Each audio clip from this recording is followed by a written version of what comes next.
Vocês estão vendo? Sim. Pronto. Não se assustem com tanto de slides, não, viu? Porque tem um monte que é só, tipo, como se fosse transição. Aí, pronto. Então, pessoal, eu fiquei, né, de apresentar semana passada, mas não deu certo, então estou apresentando agora. Eu fiquei com infecções de vias aéreas superiores, e aí eu tentei levar em consideração mais os pacientes, né, que a gente tem a maior abrangência desse tipo de infecção, né, que a gente chama de IVAs, que são pacientes pediátricos, né. Então, tudo que eu abordar aqui é relacionado mais à pediatria, certo? Então, eu sempre vou colocar crianças menores de 2 anos, de 6 anos, ou crianças maiores. Quando tiver, assim, crianças maiores, acima de 6, 7 anos, certo? E crianças menores, até uns 2, 3 anos de idade. Mas aí, qualquer coisa vocês me perguntam que eu repito. Pronto. Antes de tudo, eu vou falar um pouco sobre infecções respiratórias agudas, que a gente chama de IRA, que elas são divididas em IVAs, que é das vias aéreas superiores, e das vias aéreas inferiores, que é a IVAI, certo? E aí, dentro das IVAs, as IVAs, elas são a causa mais comum de morte na infância, principalmente em países que estão em desenvolvimento, que é o caso do Brasil, certo? E os fatores de risco que estão associados a essas IVAs baixa idade, né, que são as crianças até 2 anos de idade, crianças do sexo masculino, com desmame, que teve desmame precoce ou não mamou, né, porque existe, o próprio aleitamento artificial, a desnutrição, o baixo peso ao nascer, que influencia bastante em diversas situações, em diversas doenças, como quando vocês estiverem fazendo pediatria, vocês vão ver. O uso de chupeta, o fumo passivo, né, dentro do domicílio, a atopia, a deficiência imunológica, anomalias crâniofaciais e de palato, irmãos mais velhos, né, porque a gente sabe que irmãos mais velhos influenciam bastante na questão de trazer infecção para dentro de casa, né, e as creches também pelo mesmo motivo, porque ali tem cada criança vai interagir com todas as outras pessoas que cada outra criança ali que está dentro da turma interage, né? Então, vai ser um público muito grande que uma criança só vai interagir, né? Porque a gente leva em consideração não só as outras crianças, mas todo mundo que essas outras crianças também interagem.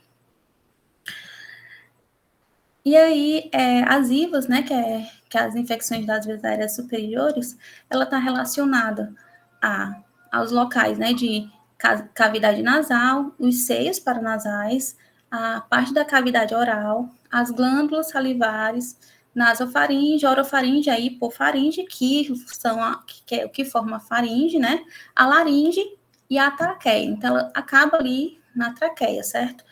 E principalmente com a infecção que se chama traqueite.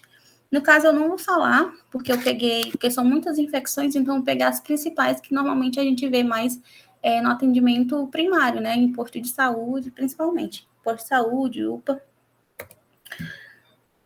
E aí, dentro da IVA, a gente tem que é um dos problemas muito comuns dentro da assistência primária, que eu já falei, né, principalmente o atendimento pediátrico. E tem um impacto econômico muito grande, principalmente porque causa muita internação, né? E ela é muito fácil de ser evitada, né? Só por meio de educação, por orientação dos pais, etc. E aí elas têm muita relação com a sazonalidade. Então, épocas que está mais úmido ou que está mais seco, elas vão desencadear determinadas doenças respiratórias, né? E a etiologia, normalmente, elas são causadas por vírus, por mais que tenham doenças causadas por bactérias, mas elas sempre vão trazer quadros mais graves, certo? Então, normalmente é uma doença autolimitada, de quadros leves e moderados, né? E ela depende muito tanto do patógeno quanto do hospedeiro, né? De quem está sendo infectado. Então, as infecções do trato respiratório, elas são principalmente, né, o que eu vou falar, que essas que são principais ali dentro, que a gente pega dentro do posto de saúde, do atendimento primário, influenza, né, que é a gripe, o resfriado comum, que é como se fosse a rinite. Tem nada não, Natália. A rinocinusite e a amigdalite, certo? Então, eu vou falar dessas aqui, dessas principais, certo? Que são o resfriado comum e a gripe, a otite, a sinusite e a amidalite. Sabendo que essas aqui, esse grupo, uma das características é que ela não vai ter um dos sintomas, que é a taquipneia, e não vai ter o ruído, né, o estritor pulmonar, na ausculta pulmonar, coisas que outras infecções de vias aéreas, elas vão aparecer, principalmente de via aérea inferior, né? E aí o exame físico, dentro do exame físico, a gente vai poder observar uma desidratação leve, desânimo, né, que a gente normalmente vê pelas faces e tal, coriza, que é perceptível, vermelhidão e secreção ocular, e presença ou não de roncos na ausculta pulmonar. Os roncos, eles vão estar mais associados à secreção, né, que a secreção nasal que vai descer para a questão ali que vai ficar ali na traqueia e tal, não necessariamente no pulmão, certo? E aí, a transmissão, né, dessas doenças normalmente é por aerosóis de pequenas partículas ou de partículas grandes, o contato direto, né, de toque ou com fomites, né? E fomites é objetos. E aí a prevenção é uma prevenção comum, lavar as mãos, cobrir boca e nariz, não compartilhar utensílios de uso pessoal, né? Manter o ambiente ventilado, com janelas abertas e manter as mãos higienizadas e tudo, né? E aí a primeira doença que eu vou falar é o resfriado comum, certo? E aí ela é uma doença que cursa de forma benigna e autolimitada, e a maioria é ocasionada por um vírus, normalmente o rinovírus, e ela raramente vem acompanhada de complicações sistêmicas. E aí, mais lá na frente, eu vou falar a diferença de um resfriado comum para uma gripe, para vocês identificarem isso dentro do consultório, certo? Porque é realmente diferente e a gente trata de forma diferente, certo? Um resfriado e uma gripe, a depender também da gravidade dos sintomas, que eu também vou falar mais lá na frente. E aí, o resfriado comum, ele tem um período de incubação de 24 a 72 horas. E os diagnósticos são essencialmente clínicos. Então, você vai pela história do paciente, pelo exame físico, que normalmente às vezes não é tão um exame físico, né? Você não precisa daquele exame físico todo detalhado para você diagnosticar um resfriado comum, por exemplo. Certo? E aí, os sintomas principais é obstrução nasal, coriza, dor de garganta, aquele arranhadozinho na garganta, né? Que normalmente o paciente vai dizer que, eu tô aqui com arranhado, aqueles arranhões na garganta, como se fosse uma garganta seca, coisa do gênero, né? E essa dor de garganta, tem que aparecer, né? Até o terceiro dia. Que aí, se ela aparecer, ela continuar depois disso, aí já não é mais uma causa viral, seria uma causa bacteriana, que eu também vou falar mais lá na frente para vocês. E aí, espirro e tosse, e a tosse normalmente aparece a partir do quarto dia do sintoma. E aí, as manifestações clínicas, tem aquela face gripal, né, que a pessoa tá com o nariz vermelho, tá assim, com a face mais debilitada, né, com os olhos lacrimejando, com o nariz congestionado, com o nariz vermelho, né, com aquela respiração que você respira pela boca, aquele aspecto mais caído, né, de prostração, e a voz anasalada e tudo, e aí você já vai começar, não, é um resfriado, né?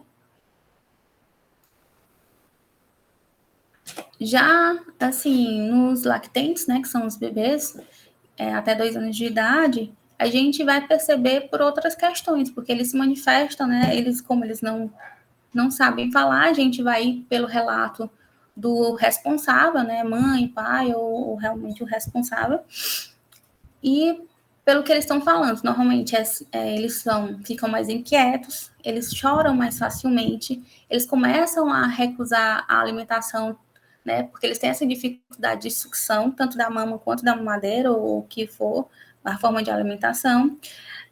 Tem vômitos, alteram o sono, porque justamente eles têm essa dificuldade maior de respirar, né? E aí, com essa obstrução nasal, isso vai dificultar essa questão do sono. Então, os pais, eles normalmente, o responsável vai relatar isso para você, certo? Que não, ele tá inquieto, ele tá chorando fácil, ele não tá comendo, né? Tá com vontade, com dificuldade de respirar, porque o nariz está entupido e tudo.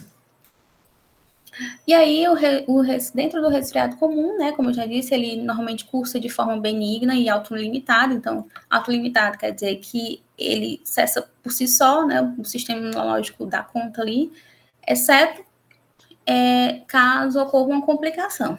E aí, dentro do resfriado comum, as complicações que vocês têm que levar em consideração, caso dentro da história o paciente relate isso, que caso não melhore em 10 dias, né, os sintomas ali estão persistindo há 10 dias ou mais, se os sintomas clínicos eles começaram a piorar depois do 5º dia, porque no 5º dia já é para começar até a ter a melhora, né? Então, se após esse 5º dia começar a piorar, também é um sinal de complicação do quadro. Persistir a febre por mais de 72 horas seguidas, e ter uma recorrência dessa hipertermia, né? Por exemplo, a febre cessou, mas depois passou um dia sem ter febre e depois retornou de novo. Ter essa prostração mais acentuada ou dificuldades respiratórias, né? Cursar com taquipneia, com retrações de costelas, né? E com gemência, né? Que representa já outras questões, por exemplo, pneumonia, né? Que é com dor e tal. E caso não tenha essas complicações, né, sempre pedir fazer a orientação para os pais ficarem observando pelo menos as questões de piora do quadro e de febre, certo? E aí orientar que qualquer piora, qualquer involução do quadro, eles voltem para o atendimento, né, para se observar.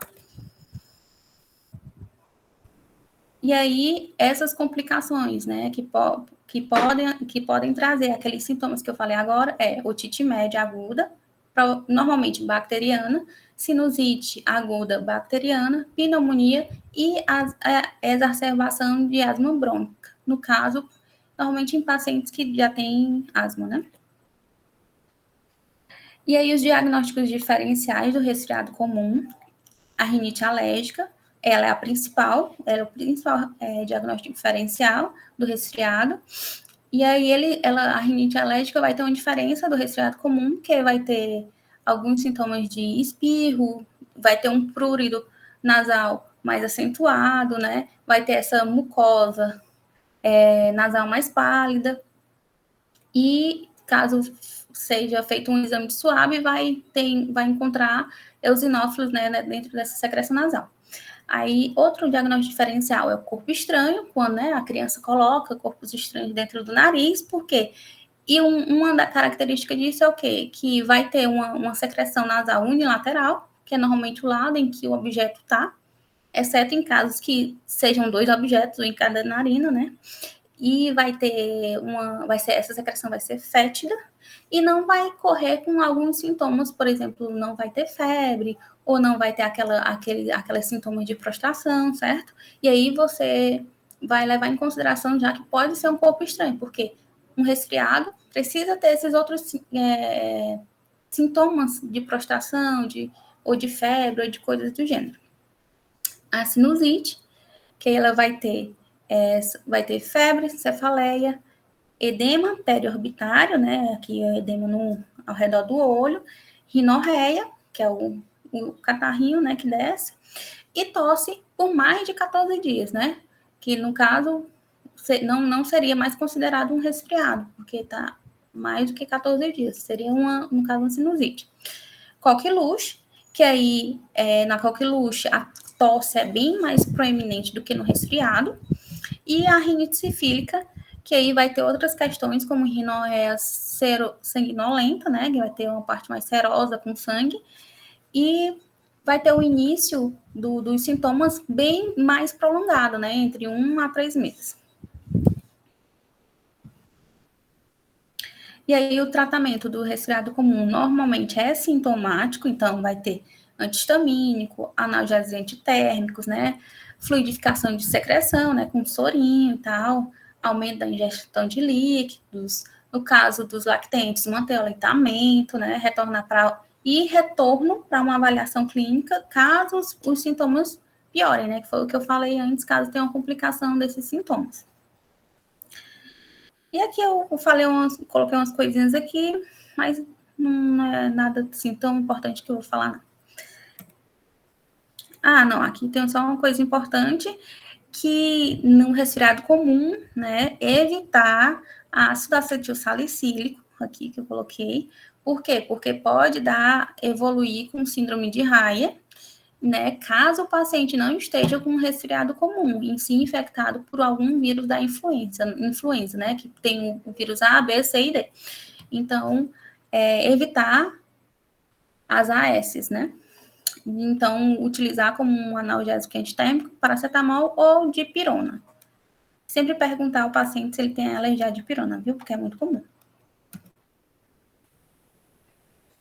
E aí, então, eu vou fazer aqui um resumozinho da rinofaringite. E ela é uma enfermidade benigna, autolimitada, causada por vírus. Normalmente é causado por rinovírus, mas também por coronavírus, por vírus sincicial, adenovírus, enterovírus. E alguns são de etiologia não identificada. O ciclo de incubação é de 24 a 72 horas e cursa com uma cura até 10 dias, né, de 3 a 10 dias. E o pico de transmissão é no segundo e terceiro dia. O quadro clínico tem poucos sintomas sistêmicos, poucos ou quase nenhum sintoma sistêmico. É diferente, que eu vou falar mais na frente, da gripe, né, que é pelo vírus da influenza, que já tem mais sintomas sistêmicos. Congestão nasal, dor de garganta e tosse são os principais sintomas. O diagnóstico é clínico. Complicações que podem ter sinusite, otite média aguda e pneumonia. E o tratamento é de sintomáticos, com descongestionantes, antihistamínicos, antitérmicos, né? E agora a gente vai para uma das complicações que podem ocorrer depois de uma infecção viral, ou do vírus da influenza, normalmente ocorre ou pelo vírus das influenzas, ou pelos vírus das gripes comuns, que é a otite média aguda, que ela é causada por uma doença, ela é causada normalmente por uma bactéria, mas ela normalmente aparece após uma infecção viral, certo? Então, sempre quando vocês suspeitarem de otite, vocês perguntem se teve algum quadro de gripe, de resfriado recente, certo? Porque aí vocês já levantam o alertinha de que pode ser otite média, certo? E aí, normalmente, ocorre em crianças com menos de 5 anos de idade e ela é uma complicação, né, bacteriana da rinofaringite viral, normalmente. E aqui é só a localizaçãozinho de onde fica o ouvido médio. E aí, na otite média aguda, as manifestações clínicas em crianças menores de 2 anos vai ser inquietação, irritabilidade, choro inconsolável, vômitos, febre, dificuldade para dormir e se alimentar. Pelas mesmas questões que eu falei lá da resfriada, como eles não conseguem se comunicar, eles se comunicam de forma diferente. Então, você, como médico, na atenção primária, precisa levar em consideração as queixas que os pais vão lidar, né? que são normalmente essas que mais comum é irritabilidade, né? Não chora, não come, não dorme. E para crianças maiores, né, eles já vão se queixar da dor do ouvido, né, da otalgia, e vão ter esse desconforto auricular, vão ficar colocando a mão e tal. E aí, é como eu falei, né, atenção para o diagnóstico, caso tenha uma rinofaringite que ocorreu recentemente, né? Porque normalmente é uma infecção bacteriana que ocorre após uma infecção viral, normalmente. E aqui, para mostrar como seria, né, quando a gente coloca o otoscópio na orelha da pessoa, do paciente, aqui seria uma orelha normal, né, sem abaulamento, sem hiperemia, né, sem estar vermelhinho e tal, sem exudação. E aí, aqui seria já um ouvido infectado, né, com otite, que aí vai ter esse aumento dessa vascularização por causa da infecção, esse abaulamento aqui da membrana, né, a secreção purulenta, a exudação da fenda, né, da orelha médica, a gente vai ver, vai ficar super hiperemiado e tal. E quando você colocar o otoscópio, normalmente você vai ver isso aqui, ou esse abaulamento, vascularização, né, ou a membrana super hiperemiada, né? Que é super vermelhinha. O pessoal aí que não tá ligado ainda muito nas questões das nomenclaturas do que a gente fala, né? E aqui, normalmente o que a gente faz quando se acha que tem otite, né? Quando o paciente tem otite, o que você vai fazer? O tratamento depende da idade do paciente. Então, se for paciente de 6 meses até 2 anos, normalmente a gente faz antibiótico terapia, certo? Exceto quando é uma OMA, né, que é um otite média aguda unilateral. Normalmente a gente conversa com o paciente, com o paciente não, com a mãe, né, no caso se for criança, na verdade aqui é criança, se observa ou já entra com um antibiótico. E aí decide junto com os responsáveis a melhor que eles preferem. Se for maior de 2 anos, normalmente a gente entra com antibiótico também e observa caso seja bilateral ou unilateral. Porque aqui, dentro dos 2 anos, até 2 anos, tem um risco aumentado de surdez, certo? Então, por isso que quando é bilateral, já entra com antibiótico na hora, certo? E aí, a antibiótico terapia é feita com amoxicilina, de 8 em 8 horas, de 10 a 14 dias. Ou amoxicilina com clavulanato, 90 miligramas quilo por dia, quando se tem uma suspeita de pneumococo resistente, ou hemóxido, certo?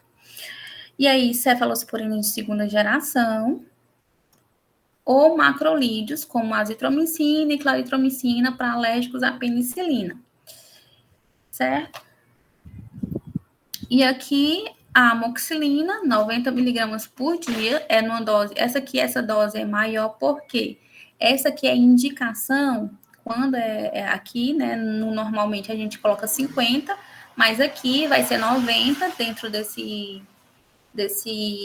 protocolo aqui. Por quê? Porque em alguns casos específicos, né? Quando os sintomas eles permanecem durante mais de 48 horas, de 48 horas a 72 horas, quando o paciente tem menos que 2 anos, quando ele frequenta a creche, quando ele usou um antibiótico nos últimos 3 meses, quando ele já tem história de otite, ou quando ele morar em áreas que tem uma incidência maior do que 10% de cepas de pneumococos resistentes à penicilina, certo? E aí o tempo de tratamento para menores de 10 anos é 10 dias, 2 a 5 anos de 7 a 10 dias, maiores que 6 anos de 5 a 10 dias, e para uma complicada é 10 dias, de 10 a 14 dias, porque faltou 14 aqui. Pronto. Aí a gente terminou ali otite, que normalmente é uma complicação de uma doença viral, certo? E aí a gente vai entrar na influenza, que é a gripe. E aí, a gripe, ela é uma doença grave, que precisa ter um alto cuidado com os grupos de risco, e ela tem normalmente 4 cepas, né? Ela aqui no Brasil, A, B, C e D. E normalmente aparece complicações, né, sistêmicas, sintomas sistêmicos. Então, os grupos de risco, como todo mundo sabe, já sabe, pelo menos a maioria eu acho que acredito que já sabe, é todo mundo que tomou aquela vacina da gripe, né? Que é idosos acima de 65 anos ou 60 anos, depende do protocolo, né, que o governo colocou, gestantes, portadores de doenças que são imunossuprimidos, né, ou doenças pulmonares, como DPOC, ou doenças cardiopulmonares e tal. Já falei imunossuprimidos, né, e crianças até 23 meses de idade. Aí o período de incubação é de 1 a 4 dias, certo? E aí, dentro da influenza, dentro da gripe, os sintomas mais comuns são cefaleia, mialgia, dor de garganta, coriza, febre e tosse. E a febre, ela tem que aparecer até o 3º dia. Após isso, a gente já leva em consideração outras coisas que eu vou falar já já. E aí, outros sintomas também podem estar associados a hiposmia, anosmia, pressão facial e rinorreia posterior, né? Que a rinorreia é quando desce para a faringe. Desce dos seios paranasais, daí nasais para a faringe. Eu acho que todo mundo sabe que é hiposmia, né, e anosmia. Hiposmia é diminuição do olfato, anosmia é nada de olfato.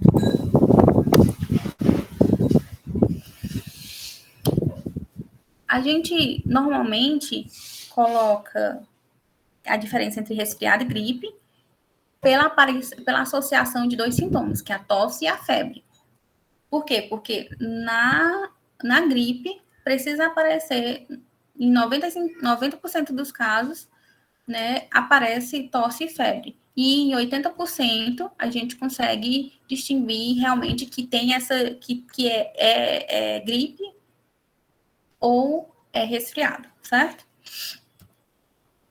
Então, se aparecer dentro desses sintomas nasais, né, aparecer tosse e febre, já pensa logo em gripe, certo? E não em resfriado. A gente usa normalmente o eu sempre engancho nesse nome. Oseltamivir é normalmente utilizado, mas, assim, é só em quadros mais complicados, certo? Que a gente usa os antivirais. Não é comum dentro, por exemplo, de um posto de saúde, tu passar um antiviral para uma gripe, né? Eu coloquei aqui mais para vocês terem noção de mais ou menos de como é a dose, de qual é o tratamento, né? Aí, normalmente, o pessoal gosta de fazer, alguns médicos gostam de fazer profilaxia, e outros não gostam, né? Mas aí fica a cargo do médico e também a cargo de como é o paciente. Se é muito bebê, se é imunossuprimido, etc. E aí, as vacinas, normalmente é para aquele pessoal que, né, tá dentro do grupo de risco, vai ser trabalhadores de saúde, povos indígenas, professores imunossuprimidos, puérperas, gestantes, idosos e normalmente a população que está, né, privada de liberdade. E aí, um resumozinho, o diagnóstico é clínico e existem alguns testes também de secreção, mas normalmente não é utilizado dentro dentro da clínica, né? Porque normalmente cursa muito se resolve mais, de certa forma, mais facilmente. Então, só em alguns casos que tem algumas questões de complicação é que você vai mandar fazer o teste de secreção. E aí, é uma doença causada por vírus de RNA, tendo 4 tipos, né? A, B, C, D. A incubação é de 1 a 4 dias, com duração de 7 dias, e o pico no 2º dia. Quadro clínico, normalmente, febre, comprometimento sistêmico, dor de garganta, tosse e mialgia e cefaleia. Complicações possíveis: sinusite, pneumonias, miocardite e descompensação de comorbidades já existentes. E o tratamento: sintomáticos, em casos que não se tem suspeita de complicação, antivirais, em alguns casos que suspeita de complicação ou que a possibilidade de complicação é grande, e a vacina, né? Que no caso não seria, teoricamente, um tratamento, mas uma prevenção. E aí a diferença do resfriado da gripe, para a gente ter uma noção dentro da clínica, é febre. A febre, ela é muito frequente na gripe, né? Normalmente é febre alta, se eu não me engano, 98% dos pacientes apresentam febre. E os que não apresentam é porque tem alguma questão que alguma resposta imunológica não está respondendo de forma correta. A dor de cabeça na gripe normalmente é brusca e de grande intensidade, e é muito raro no resfriado, e a febre, né, no resfriado é pouco frequente.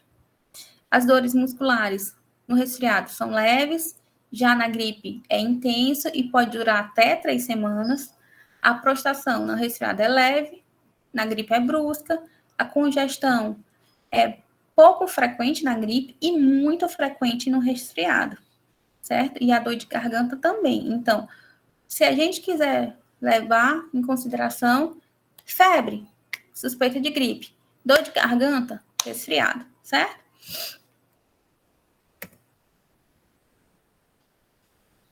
Outra doença é a amigdalite, que é muito comum também a gente encontrar pacientes com amigdalite, e ela pode ser viral e bacteriana.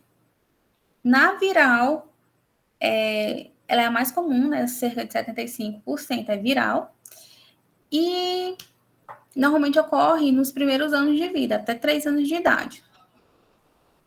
Já a bacteriana, ela normalmente é causada por estreptococcus beta-hemolíticos do grupo A. Então, já é um quadro um pouco mais, que a gente precisa ter um pouco mais de cuidado, certo? Até porque tem muita bactéria resistente aqui dentro desse grupo. E aqui a gente pode ver um lado normal, né? O palato não está hiperemiado, né? Não tem a gente não vê inflamação, né? Aqui e tal. A úvula também não está hiperemiada e tal. Já aqui do lado alterado, a gente já vê que está bem avermelhado, já vê essas que a gente chama de colônias, né? São colônias de secreções e bactérias e tal, que a gente já consegue observar aqui perto das amígdalas, certo? Então, a gente viu mais ou menos essas características aqui na boca do paciente, né? Quando a gente colocar quando a gente fazer o abaixamento da língua, já suspeitar de amigdalite, certo? E aí, no viral, normalmente aparecem sintomas respiratórios, né? Como dor de garganta, febre, tosse, coriza, que é a corizazinha transparente, né? Espirro. E ela não vai apresentar adenomegalia, né? Que são o aumento dos linfonodos, né? Principalmente os submaxilares. E aí o diagnóstico é clínico também, um otoscópio, que a gente vai ver aquelas, mais ou menos praticamente a mesma coisa dali quando a gente vê otite, que é vermelho, com edema, né? E mais não, a diferença é que não vai ter exudado, quer dizer, não vai ter nenhum tipo de secreção. E o tratamento é feito com analgésicos, anti-inflamatórios, não hormonais, certo? Já na bacteriana, ela vai ter essa dor de garganta, só que de uma forma bem mais intensa. Aí vai ter outros sintomas sistêmicos, né, como disfagia, vai ter febre intensa, vai ter uma queda do estado geral, né, e essa presença de adenomegalia. O diagnóstico também é clínico. E aí, dentro do exame físico, você vai ver essa hiperemia, né, com um otoscópio lá na membrana do ouvido médio, e um aumento das tonsilas, que é, né, você vai ver dentro da boca esse aumento das tonsilas, que vai estar com exudado purulento, no caso das tonsilas, certo? E aí o tratamento é feito com analgésico, anti-inflamatórios e com antibióticos. E aí, no caso da bacteriana, tem o agravamento, que é a infecção por estreptococcus, certo? E uma questão que a gente tem que levar em consideração nesse tipo de infecção é que não vai ter sintomas respiratórios, mas vai ter febre, vai ter o exudado das amígdalas, né? Vai ter aquela secreção, aqueles pontos mais purulentos, amarelados de colônia de bactéria. Vai ter a adenomegalia, né? Linfodenomegalias, submandibular, como eu já falei, e eu já falei de ausência de sintomas respiratórios, certo? E aí a gente usa normalmente o quê? Penicilina e amoxicilina. Ou aquela combinação de amoxicilina com cluvalânico, que é com ácido cluvalânico, né? Que aí a gente vai já mostrei em outra doença. E aí, a amigdalite viral, a gente tem que descartar a infecção por Streptococcus, né? Caso tenha aquelas questões de desconfiança mesmo de ser uma infecção por Streptococcus. Normalmente, a viral vai ser por rinovírus ou coronavírus. O quadro vai ser dor de garganta, só que menos intenso do que fosse uma bacteriana. Vai ter uma disfagia, mialgia, febre baixa, tosse, coriza e espirro. O exame físico, a gente vai ver hiperemia e edema das mucosas faríngeas, né? Vai estar vermelhinha e inchado a garganta. E raramente vai ter exudado, porque normalmente doença viral não causa secreção, é normalmente uma questão bacteriana que vai causar essas secreções, né? E não vai ter adenopatia, né? Não vai aumentar os linfonodos submaxilares. O tratamento, medida de suporte, né? Analgésico, antitérmico, anti-inflamatório, etc. Já a bacteriana, a gente tem que levar em consideração que pode ser uma infecção por Streptococcus, e aí levar em consideração os sintomas, né? Quando é uma infecção por Streptococcus, normalmente esses sintomas eles são muito exacerbados, então eles são muito sistêmicos. Então vai ter dor de garganta intensa, disfagia, otalgia, febre e leucocitose com desvio à esquerda, mas isso caso vocês cheguem a fazer um exame. Dentro do exame físico vai ter a mesma coisa, hiperemia, aumento das tonsilas e, no caso bacteriano, vai ter exudado, né? Vai ter secreção. E vai ter a adenomegalia, que não tem na viral, né? Tratamento analgésico, anti-inflamatório, corticoides e antibióticos. O padrão ouro vai ser uma cultura da orofaringe, né? Mas normalmente no posto a gente não faz, não. É mais hospital terciário.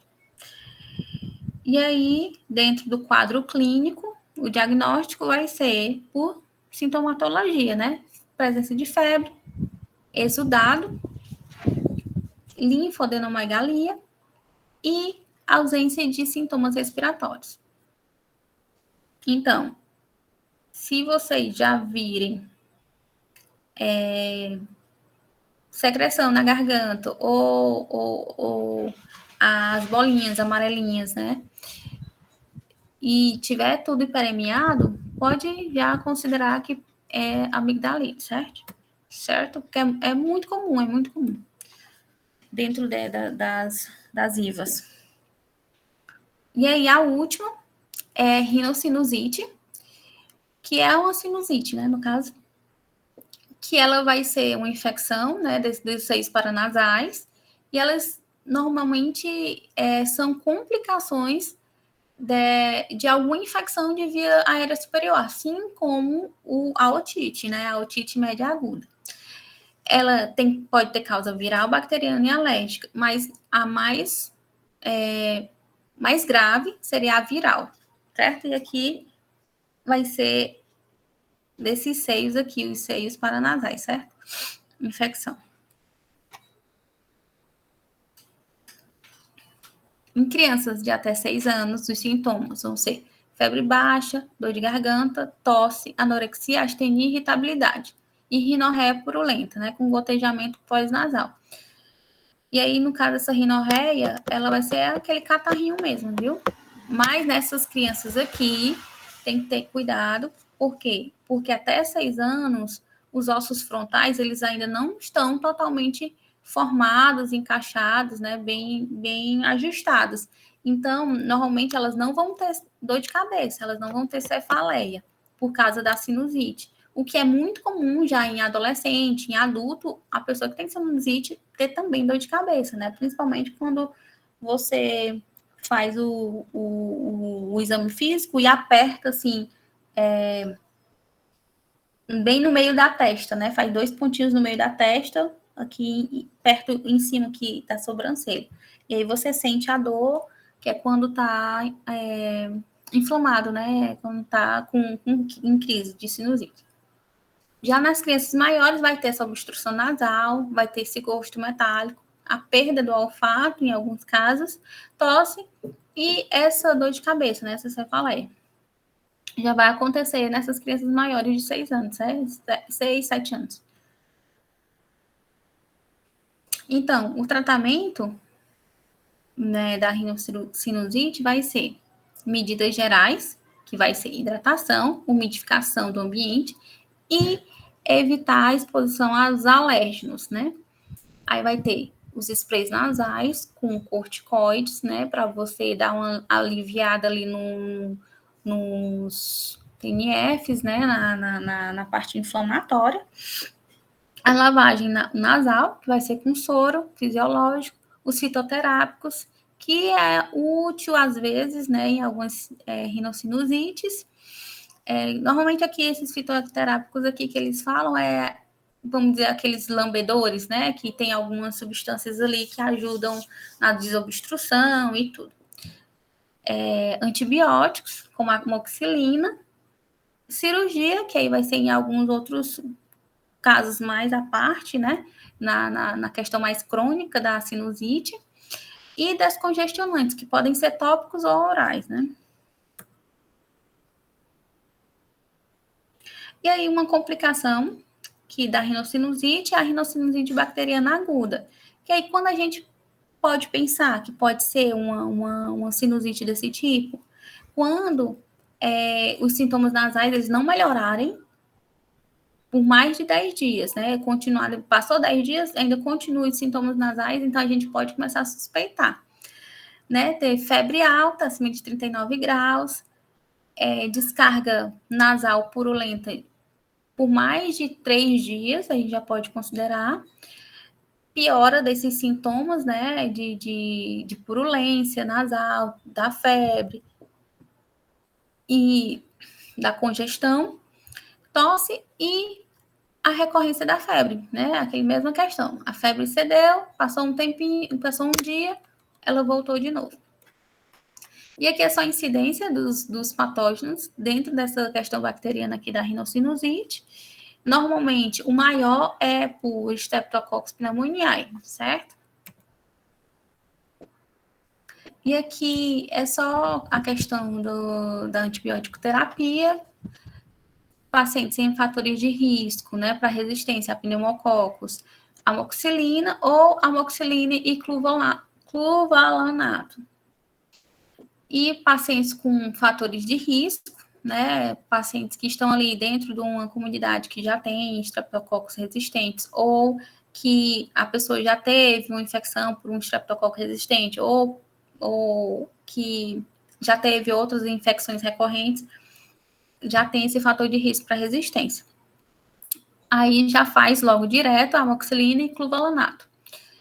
E aí, ou em pacientes que não melhoraram do quadro clínico em 5 dias, em 4 a 5 dias, certo? Aí você já faz amoxicilina e cluvalanato.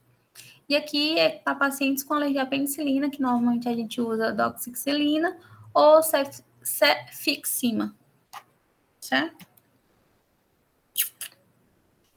E aqui é só para a gente fazer um resumozinho da amigdalite. A gente sempre leva em consideração do local, a halitose e aqueles sintomas mais que a gente olha dentro do palato, né? Que vai ser vermelhidão, os pontos de purulência. A rinocinusite, a gente leva em consideração a dor nasal, principalmente a dor aqui na fronte, né? E essa secreção nasal purulenta mais exacerbada, certo? O resfriado comum leva em consideração mais a tosse e a gripe é febre e dor de garganta. E aqui é só para a gente levar em consideração as questões de IVAs. Quando os sintomas são leves, né, sem alterações de sinais, sem qualquer complicação que a gente vê lá da questão da febre e tudo mais, a gente trata com analgésico ou com anti-inflamatórios não hormonais e inalação. Não tem necessidade de fazer exame, e aí a gente pode dar alta do PS normal com as orientações para os responsáveis, né, de observar se vai melhorar ou não o quadro, e caso ocorra alguma complicação, né, alguma piora, voltar de novo com o paciente no PS. Sintomas moderados, né, vai ter uma diferenciação ali se tiver uma prostração e se não tiver prostração. E aí, sintoma moderado é um paciente afebril, né, com pressão sistólica maior do que 10, frequência menor que 100, frequência cardíaca menor que 100, frequência respiratória menor que 20. E saturação de oxigênio 94. E aí, gente, nesses pacientes, a gente vai tratar com analgésico, anti-inflamatórios não hormonais e inalação. Não precisa fazer exames nesses pacientes. E aí, a gente dá alta com sintomáticos e as mesmas orientações. Já quando há sinal de prostração, normalmente a temperatura vai ser de paciente com febre, né? No caso aqui desse protocolo, aqui não tem prostração e o paciente está sem febre. Aqui já está com febre e tem prostração, certo? E aí as mesmas questões de pressão sistólica, frequência cardíaca e frequência respiratória. E o tratamento é o mesmo tratamento com um acréscimo de hidratação. E aí, aqui a gente já vai mandar para fazer exame, né? Com hemograma, PCR, raio-x de tórax, teste para dengue e dependendo dos sintomas que ele vai apresentar. E aí, a conduta. Se tiver melhora dos sintomas e exame sem alteração, pode dar alta.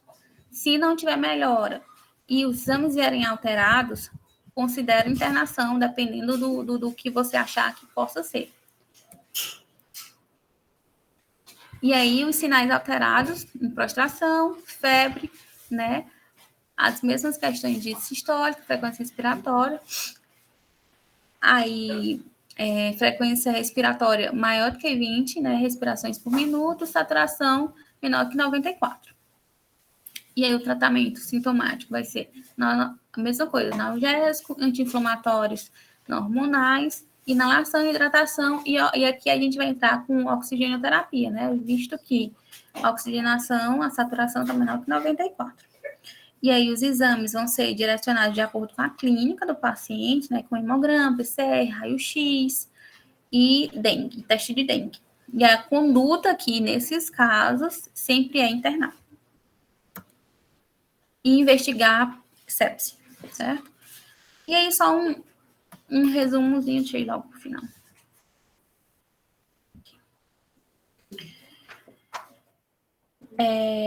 Essas infecções, né, das vias aéreas superiores, tem os modos de transmissão, de aerosol, de pequena partícula e de grande partícula e contato direto, tanto pessoa-pessoa quanto pessoa-fômites. Gripe, a gente leva em consideração que vai ser 4 cepas, A, B, C, D, o diagnóstico clínico e com exame de secreção, né, respiratória. A gente usa sintomáticos, antivirais ou vacinação.